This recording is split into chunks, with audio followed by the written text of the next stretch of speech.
আসসালামু আলাইকুম এভরিওয়ান, কেমন আছো তোমরা? আশা করি অনেক ভালো আছো। আর রহমতে আমিও ভালো আছি। সো এখানে দেখতে পাচ্ছ দুইটা এনিমি অ্যালাইভ অ্যান্ড এখানে আমার 9টা কিল। সো এই লাস্ট এনিমিটা কোথায় আছে জানি না, হয়তো মাটির নিচে আছে।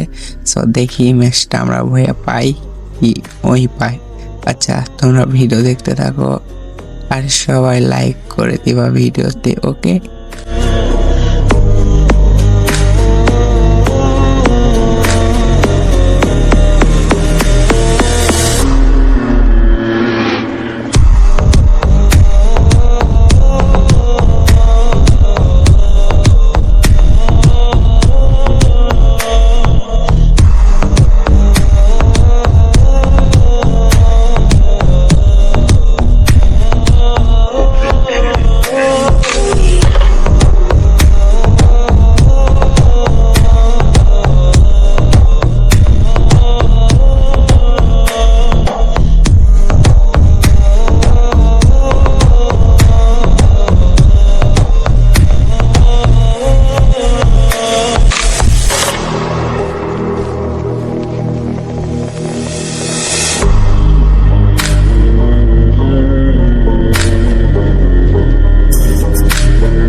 দেখতে দেখতে জোন কিন্তু অনেক ছোট হয়ে গেল। দেখা যাক সে লিমিট হয় না আমি লিমিট হই, বলার সাথে সাথে ভাইয়া লিমিট হয়ে গেল অ্যান্ড আমরা ভয়ে পেয়ে গেলাম।